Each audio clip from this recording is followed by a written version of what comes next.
ডারে না রে বন্ধু রে, কলা খাইলো এন্দু রে, কলার মধ্যে বিসি নাই, পয়সা দিবার মনেও নাই। বাহ, সেই সুন্দর গান দেখি। এরকম গান শুনলে মানুষ তো দিন দুপুরে রাস্তায় হাট ফিলে পড়ে থাকবো। কিন্তু আমি একটা কথা বুঝলাম না, কলার মধ্যে বিসি নাই, তাইতে তোর পয়সা দিবারই মনে নাই? দূর শালা, তোদের জন্য একটা গানও গাওয়া যায় না, তোদের শরীরে বাইজা পড়ে। কেউ কয় রাস্তার ফকির, কেউ কয় পাগল, কেউ কয় ওর মাথার দোষ আছে। যা, আজ থেকে আর গানই গাবো না। তুমি তো গানটাও সেরকমই গাও, তোমার গানের মধ্যে কিছু না কিছু রহস্য লুকিয়েই থাকে। এই সবাই চুপ কর, ম্যাডাম আছে।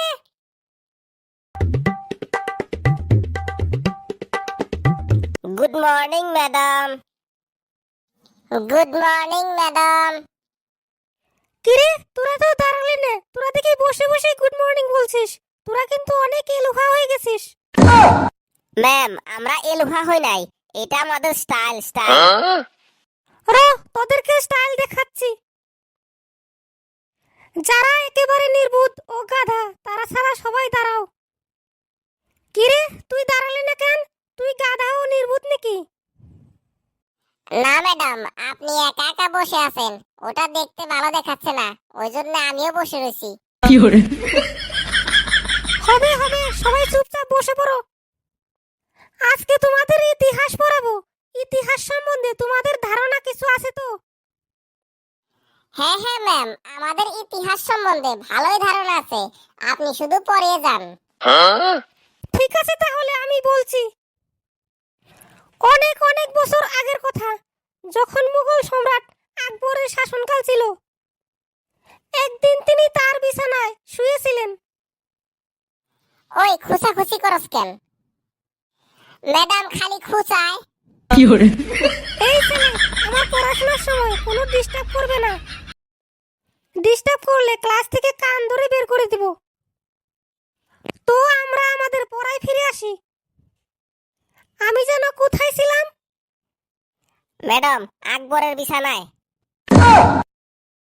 এই ছেলে, তুমি কিন্তু ভারী বেয়াদব হইছো। র, আমি তোমাকে দেখাচ্ছি মজা। র, আমি তোমাকে এখন প্রশ্ন করব, যদি উত্তর দিতে না পারো তাহলে কিন্তু তোমার চশমা আমি ভেঙে চুরমার করে দিব। তুমি দাঁড়াও। এরে, কি প্রশ্ন যে করবে? বলেন ম্যাম, কি বলবেন? তোমাকে এখন আমি এরকম একটা কাজের কথা বলবো, যেটা কাজ করলেও বিপদ, আবার না করলেও বিপদ। বলো, এরকম কি কাজ আছে? যদি বলতে না পারো তাহলে কিন্তু তোমাকে আজকে আমি সাহায্য করে ছাড়বো। এই রে, ম্যামের দেখি রাগ উঠে গেছে। ম্যাম আমাকে যে কাজের কথা বললো, এরকম কাজ তো খুঁজে পাচ্ছি না। আবার যদি না পাই তাহলে তো ম্যামে আজকে আমাকে বাঁচাবে না। ম্যাম দাঁড়ান, একটু ভাবতে দেন। এরকম কাজ, এরকম কাজ। ম্যাম, এরকম কাজ একটা খুঁজে পাইছি, কিন্তু বললে কিন্তু আপনি আমাকে মারতে পারবেন না। তাহলে কথা দেন, তাহলেই বলবো। ঠিক আছে, বলো, মারবো না। ম্যাম, শাড়িতে আগুন লাগলে। মানে মানে তুমি কি বলতে চাইছো? ম্যাম, শাড়িতে আগুন লাগলে শাড়ি খুললেও বিপদ, আবার না খুললেও বিপদ। বিশ্বাস না হলে আপনার শাড়িতে আগুন লাগে দেখুন, না পারবেন খুলতে, না পারবেন রাখতে। না না, এই ছেলেকে আর প্রশ্ন করা যাবে না। এই ছেলে শুধু আমার পিছনেই লাগে। তুমি বসো, তোমাকে আর কিছু বলতে হবে না।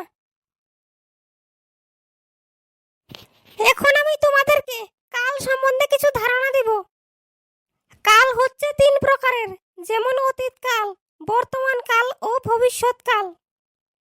আমি উদাহরণ দিয়ে তোমাদেরকে বুঝিয়ে দিচ্ছি। যেমন, আমি সুন্দরী ছিলাম, এটা হবে অতীতকাল। আমি সুন্দরী আছি, এটা হবে বর্তমান কাল। আর আমি সুন্দরী থাকবো, এটা হবে ভবিষ্যৎ কাল। তোমরা যদি কেউ পারো তাহলে এই কালের সঙ্গে মিলিয়ে 3টে উদাহরণ দিয়ে বুঝিয়ে দাও। ম্যাডাম, আমি বুঝিয়ে দিতে পারবো। তাহলে বলো। ম্যাডাম, আপনার ধারণা ভুল ছিল, এটা হবে অতীতকাল। আর আপনার ধারণা ভুল আছে, এটা হবে বর্তমান কাল। আর ভবিষ্যতেও আপনার ধারণা ভুল থাকবে, এটা হবে ভবিষ্যৎকাল। এই ছেলেগুলো দেখি শুধু আমার পিছনেই লাগছে। না, একেও বসিয়ে দেই। তুমিও বসে পড়ো। পিঙ্কি তুমি বলো তো, সূর্য আমাদের বেশি প্রয়োজন না চাঁদ? ম্যাডাম, সূর্যের থেকে আমাদের চাঁদেরই বেশি প্রয়োজন। মানে তুমি কি বলতে চাইছো? ম্যাডাম, চাঁদ আমাদের রাতে আলো দেয় যখন নাকি আমাদের আলোর দরকার হয়, আর সূর্য আমাদের দিনে আলো দেয় তখন তো আমাদের আলোর দরকারই হয় না। ওই জন্য চাঁদ আমাদের বেশি প্রয়োজন। তোমাদের মাথায় খালি গোবর আছে, তুমি বসো। মধুসূদন, এবার তুমি দাঁড়াও। বলেন ম্যাম, কি বলতে হবে? তুমি বলো, গ্রামার কাকে বলে?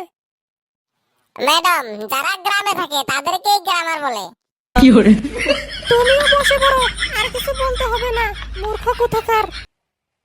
গঙ্গাধর তুমি বলো, গরু আমাদের কি দেয়? ম্যাডাম, গরু আমাদেরকে শিং দিয়ে গুতা দেয়। ম্যাডাম, আমি ঠিকই বলতে পারছি তো? হ্যাঁ হ্যাঁ, তুমি ঠিকই বলেছো। তোমাদের মাথার গন্ডগোল আছে। আমি আর তোমাদের ক্লাস আজকে করব না, আমি চলে যাচ্ছি।